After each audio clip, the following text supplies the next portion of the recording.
everyone, welcome back to Xylem. Welcome back to the world of English. My name is Nasser Faruddin, Faculty of English, and I will be helping you cover the entire syllabus for your upcoming English examination. This is actually a series of videos. If you haven't watched the first few videos, please do check the video section and consider subscribing the channel for the upcoming videos. And in this particular video, I'll be discussing the chapter Footprints Without Feet. Okay, we have a whole text titled Footprints Without Feet, and this is that particular chapter, particular story written by H.G. Wells. It's a very interesting story, and let's read about H.G. Wells. H.G. Wells was a famous English writer known as the father of science fiction. H.G. Wells is known as the father of science fiction. His stories often explore scientific discoveries and the impact on human behavior. The Invisible Man is one of the most popular works. Okay, Invisible Man is his popular work. The Invisible Man. And so what is the setting of the story? Footprints Without Feet. The story is set mainly in London and later in the village of Iping in England during midwinter. The cold winter plays an important role in Griffin's suffering and actions, right? Who are the major characters in the story? We have Griffin. He is a brilliant but lawless scientist who discovers invisibility. Yeah, it is. And we have two boys. They first notice the mysterious footprints in London, and Mrs. Hall, the innkeeper's wife at Iping, who finds Griffin strange, and Mr. Hall, Mrs. Hall's husband, co-owner of the inn. Okay, and the clergyman and his wife, victims of a mysterious theft, and Mr. Jaffers, the village constable who tries to arrest Griffin. So these are the characters in the story, and let's analyze the chapter in detail. Mysterious footprints in London. Mysterious footprints in London.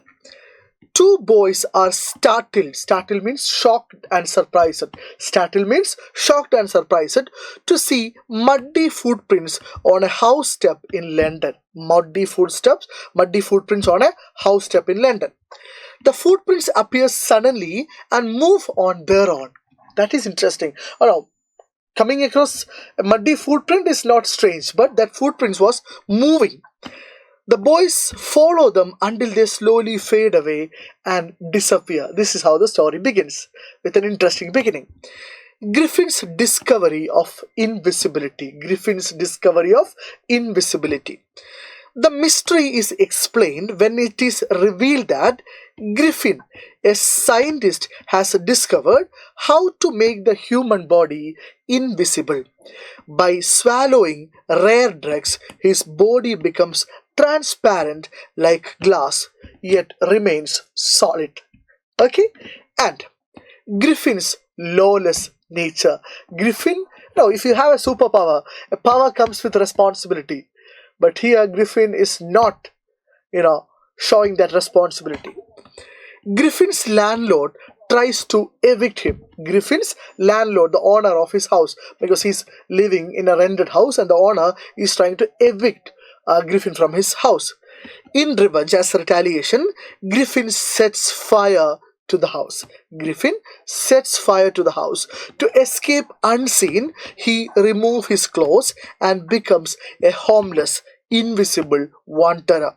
His footprints appear only when he steps in mud. Okay, and that is how the boys witnessed the footprints. And misadventures in the London store. It was midwinter and Griffin suffered greatly from the cold. Since he could not walk around naked, he decided to hide inside a large London store to keep him warm. After the store closed, Griffin freely ate food, drank wine, and wore warm clothes taken from the store. Fully dressed, he became visible again. He slept comfortably on a pile of quilts, on a pile of beds. But what happens? Sudden discovery and escape. Griffin overslept when shop assistants arrived in the morning. He panicked and ran. He escaped only by removing his clothes again, becoming invisible but naked in the freezing January air. And theatrical disguise and robbery. What happens here? Griffin went to Drury Lane and entered a theatrical shop. He disguised himself with bandages, dark glasses, a false nose, whiskers, and a hat. Okay, so just imagine that scene. To escape unseen, he attacked the shopkeeper and robbed him of money. Okay, but the shopkeeper can't identify the person because this is a total pretense. And arrival at Iping village. After the robbery, he arrived at a village called Iping. Griffin traveled to the village of Iping and stayed at the local inn. Inn means a satram. His arrival in winter and his strange appearance made people curious. Mrs. Hall assumed he was an eccentric scientist and tolerated his behavior because he paid in advance. Okay, he paid in advance, with the money he robbed. Right? Okay, right. And the clergyman's mysterious robbery. One morning, a clergyman heard noises in his study. Money was stolen, but the room appeared empty. Despite searching everywhere, no thief was found. Clergyman couldn't find anybody. Strange movements of furniture. Mrs. Hall and her husband entered Griffin's room and found it empty. Suddenly, furniture began to move on its own. A hat flew at Mr. Hall and a chair attacked them, forcing them out of room. So everything happened. And growing suspicion in the village. Villagers began to suspect Griffin when he suddenly had money after claiming to have none. Okay, he claimed that he doesn't have any money, but now he has money. Witchcraft was discussed and the village constable was secretly sent for to inquire about the issue. Griffin reveals the truth. When Mrs. Hall questioned him, Griffin lost his temper. He removed his bandages, glasses, whiskers, and false nose, revealing that he had no visible head. Okay? Clash with Constable and the escape. Constable Jaffers tried to arrest Griffin. Griffin removed his clothes, becoming completely invisible. He attacked people unseen and finally escaped, leaving everyone helpless and confused.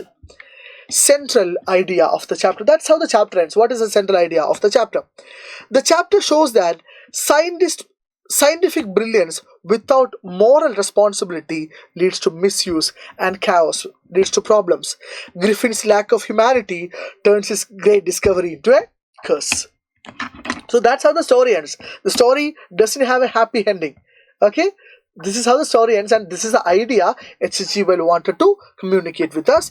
And thank you everybody for watching. You can scan this QR code to avail free handwritten notes of every subject. It is completely free, so do check out.